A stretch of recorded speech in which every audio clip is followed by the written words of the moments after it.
for. I said I had, for all you Rico Richie haters, I got $100,000 cash money right now for you to produce this motherfucking paperwork saying that he surrendered some video footage that led to Peewee Roscoe getting arrested for shooting up Lil Wayne tour bus. I got $100,000 tonight, not tomorrow, tonight. Tonight, make this be the first goddamn clip to go up. You some lying fake, y'all some eating sucking that, and y'all playing game with the culture. That shit over with. I got $100,000 for any one of you niggas, Thug, anybody in Thug Crew, any of them niggas, any Crip, Blood, anybody. Long live Troop, long live everybody lost their life, but if representing and flying up under these banners ain't keeping it G. Ain't keeping it G. Y'all wanna call rat? Y'all got plenty of your next door neighbor a rat. Your mans you grew up with a rat. But y'all ain't gonna continue to character because y'all mad at it. Y'all got a grudge against it. I got 100,000. Young Thug, 21 Savage, Big Bank Black, Baby Jade. I got 100,000. Scream, any of you. I got 100,000. No, I got it. I got 100,000 for you to produce paperwork saying this young right here gave them police some goddamn footage. I'm gone. All right. That ugly money. The views and opinions That ugly money of people on this podcast are theirs and theirs alone. Listen, it's a tough conversation because Very tough. I have, before we get out of here, I have love and respect for a lot of people that are inside of this situation. Right. You know what I'm saying? Everybody that's inside of this situation, what's going on right now, all of them, everybody is not, it's not a one-way situation. It's complicated. You know what I'm saying? Right. And because of that, it's tough because, especially with Dawgface kind of being an outsider, he doesn't really know all the specifics. But I understand where he's coming from as far as the culture goes, because there's a bigger responsibility as far as the culture goes to demand that you keep the same energy. If you demand that snitches get stomped out, that rats get stomped out, if you demand that that you try to blackball Kodak, you blackball Tekashi 6ix9ine, you blackball all of these different characters that have rapped or that are rappers and that have jackets, that have snitch jackets, you condemn them. And then at the same time, you turn around and because somebody is ingratiated inside of your motion, you turn around and say, okay, well, this person gets a pass because they, in my motion. You're playing with people's intelligence. Right. You know what I'm saying? You playing with people's intelligence. And that's what I'm talking about as far as street cred goes. It's easy to build a street cred facade. You see what I'm saying? It's easy to have a creative imagination. Anybody with an extendo and a charger and any type of semblance of being from whatever road, you can say as long as the road is connected to another road. Right. You know what I'm saying? I'm off Elliott Road, and it's somehow, some way, if I make a left and two rights, it puts me on Gresham. You know what I'm saying? I'm on Walker Avenue, and if I make two rights, a left, and I drive up a little bit, and I make another left, I end up on Old National. So it's not hard to coordinate all of this.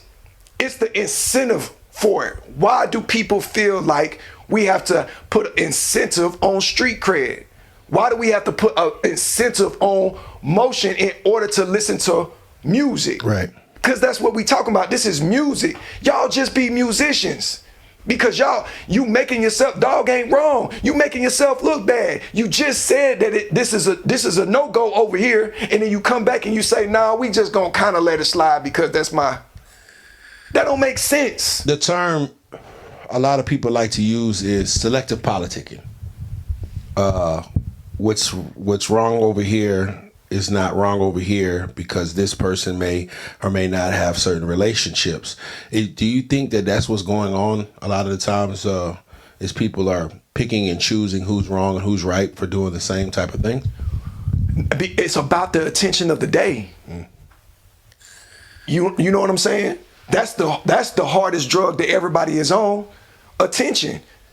When 21 Savage said the streets, 21 Savage didn't get a chance to explain to why he said the streets. Right. Everybody saw that there was going to be attention on the streets, and so guess what everybody did? They pulled out their phone, because this is the drug, because you can instantly pull this out and go live, or you could record a video and you could post it to your followers. You could be the first one to have the profound statement that gets reposted by blog sites. And so everybody has figured out this recipe, and they say to themselves, okay, all I got to do is be the first one to say, and then now that's the race, that's the competition. Now we just saw the streets competition. We just came off of the no snitching competition. Then it went from no snitching conveniently to, oh, it's okay to be a snitch because, you know, whatever the reason is, you know what I'm saying? No, I totally understand. So all of these things happen, they happen in succession, and there's going to be another one. You know what I'm saying? And then the competition changes. Well, the reality of the situation, this is music. The competition is who can put out the best music. So you're saying that artists need to be artists and stop trying. Why can't they just be artists? If you are a street and you want to be an artist, by all means, do that. We've seen it successfully happen. But it shouldn't be mandated. I don't care if it, whatever the imagination is of whatever it is, because this is not even a street code. This is a music industry thing. Right. This is coming from the music industry, not the streets. There's a mandate on music that is saying that if you are or want to be a rapper, that you have to have street cred. That's bullshit. It's bullshit. Because all you're doing is incentivizing the put together a story that makes sense to the viewers. It's not hard to do that. It's easy to say, oh, I can make myself look tough. All you got to do is practice in the mirror. Right. Now, what's really tough is when you facing this sentence, when you facing this time, when you facing this pressure, and you stay 10 toes, and when it's a tough decision, even though I can make the justification. I could have spun and said this and said that and been right out and picked up the 100,000. What we had 10 shows for 10,000 in the email. I had 750,000 and another million over here. I just left meeting with 50 Cent. 50 Cent was gonna match whatever the offer was whenever it came down. I could have spun and made whatever excuse. Oh no, well, my only reason for why I did what I said, I didn't say nothing. I just told them what they wanted to hear. I just really just spun them. No, hell no. I ain't got shit to say. Y'all talk to my lawyer, because that's hard. It's easy to put together street cred. Street cred. What do you want street cred for? You know what I'm saying? Guess what we need? We need you to go get your credit score. Care more about your actual credit score. That ugly money. Yeah, and let's change the competition to that. Street cred. We need to be worried about credit score, because you can do more with your credit score to change your life in your neighborhood and the people around you with a high credit score than you can some fictional goddamn street cred that you mustering up with a good imagination.